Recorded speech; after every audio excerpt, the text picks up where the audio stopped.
მოგესალმებით არხზე გემრიელი ცხოვრება. გილოცავთ დამდეგ ბარბარობის დღესასწაულს და ამ დღესასწაულთან დაკავშირებით თქვენთან ერთად დღეს ვაცხობ უგემრიელეს ლობიას, რომლის მომზადებაც დავიწყე ლობიოს მოხარშვით, რადგან ლობიოს მოხარშვას დიდი დრო უნდა.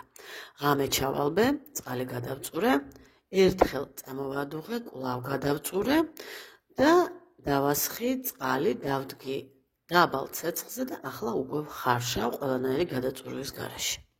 ხარშვისას ვაყოლებ ორ კბილ ნიორს, ერთ ბულგარულ წიწაკას, რომელიც მე მქონდა საყინულეში გაყინული. ჩავაყარე ასევე საყინულეში გაყინული და წვრილად დაჭრილი ქინძი, ერთი სუფრის კოვზი, თქვენ შეგიძლიათ რა თქმა უნდა ცოცხალი გამოიყენოთ. შეგიძლიათ არც დაჭრათ. და გაფრთხნილი მქონდა და ბარაღამ ნახევარი პატარა ხახვი ჩავაგდა, თუმცა ხახვს საბოლოოდ მაინც მოვუხრაკავ და ისე დავამატებ.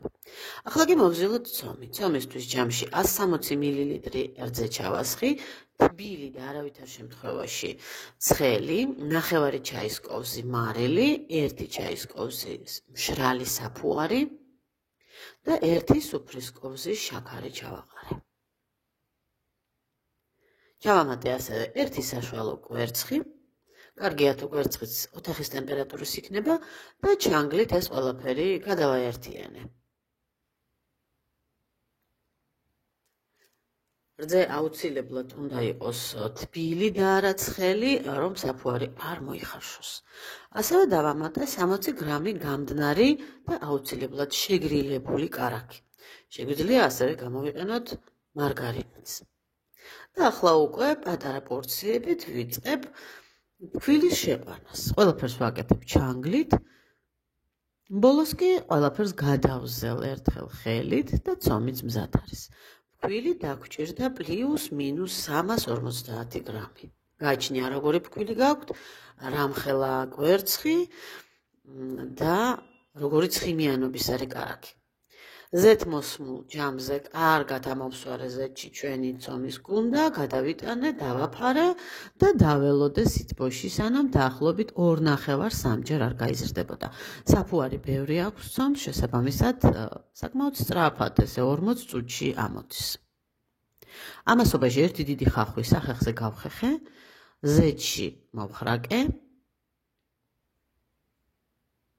და გადამაქვს უკვე კარგად მოხარშული ლობიო ამოწურვით, რომ რაც შეიძლება ნაკლები სითხე გადაყვეს, თუმცა მოხრაკვისას ეს სითხე ამოშრება. ვამატებ ახლა სუნელს, ეს არის ნახევარი კოვზი შავი პიმპილი, კოვზის მესამედი პაპრიკა, ძალიან ცოტა ქინძი, ნახევარი კოვზი ყვითელი ყვავილი და ნახევარი კოვზი უცხო სუნელი.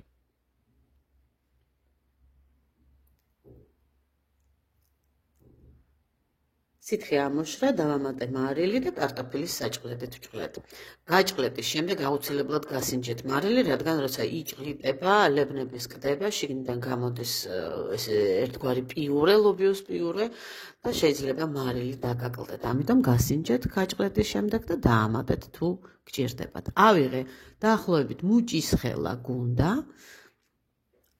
ასე ჭადივით მოვაბრტყელე და ჯერ კიდევ ცხელი ლობიოს ნაწილი გადავიტანე ცენტრში.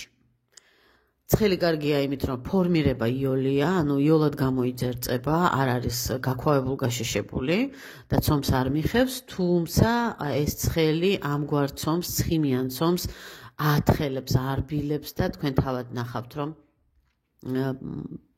პატარა ნახევები აქვს შემდგომ ზემოთ ლობიანს, თუმცა ეს არ არის ტრაგედია, როცა ვაწყობთ აერღუმელში. გადავაბრუნე შეკვრის ადგილით ქვემოთ, ზემოდან ვაბრტყელებ, ცენტრიდან ნაპირებისკენ, რომ ნაპირში კარგად გავიდეს გულსართი, ამ შემთხვევაში ლობიო, ასე ვიქცევით ხაჭაპურზე, ცხაბიძგინაზეც და ჭახრაკინაზეც, მაქსიმალურად გავაბრტყელე, მინდოდა ლობიანი თხელი ყოფილიყო და აი ნახეთ ზემოდან, ასე ვთქვათ, დაფლეთილივით არის ეს გათხელებული ცომი, მაგრამ ჩვენ არ უნდა გადავაბრუნოთ ეს ტაფაზე, ეს აერღუმელში უნდა გამოწყოს და ამით არაფერი დაშავდება. ნახევარი კილო ლობიოდან გამოვიდა ესეთი ორი დიდი ლობიანი და ცოტა კიდევ დარჩა. ისე მეორეს ვძერწავ, ასე ვთქვათ, 4 კუთხე შევაერთე და შემდგომ დანარჩენი 4 გამოშვერილი ხინკალებით მოვკუჭნე, კარგად შევკარე და კვლავ შეკვრის ადგილით ქვემოთ დავდე სილიკონზე და კარგად გავაბრტყელე. სილიკონზე მოსახერხებელია, ჯერ ეს ერთი არ იწებებს და მეორეც ერთი, ნახეთ, თავად აქვს ეს რგოლები და სიმეტრიულად გაბრტყელება ბევრად უფრო იოლია.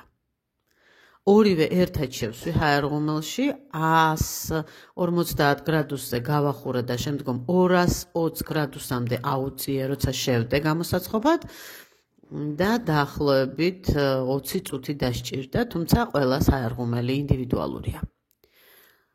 მზას უკვე ცხელს პეტერა კარაქის ნაჭერი შემოვუსვი ზემოდან და ახლა ეს თხელი ნაზი, რბილი და საოცრად არომატული ნამზადი ფრთხილად უნდა გავჭრათ და გადავიტანოთ თეფშზე. რა უხდება? უხდება წითელი ღვინო, რა თქმა უნდა. გავსინჯოთ, მართლაც ძალიან გემრიელია, მოამზადეთ ამ რეცეპტით, მომწერეთ კომენტარები, როგორც ყოველთვის ძალიან გამეხარდება თქვენი აზრის მოსმენა და წაკითხვა. ახლა კი გილოცავთ დაამტებ ბარბარობის და საშობაო საახალწლო დღესასწაულებს, მშვიდობას, სიწნარეს, სიმშვიდეს გისურვებთ. ყოველთვის მიხარია თქვენი ხილვა ჩემ არხზე. ახლა კი დაგემშვიდობებით მომავალ გემრიელ შეხვედრამდე. კარგად ბრძანდებოდეთ.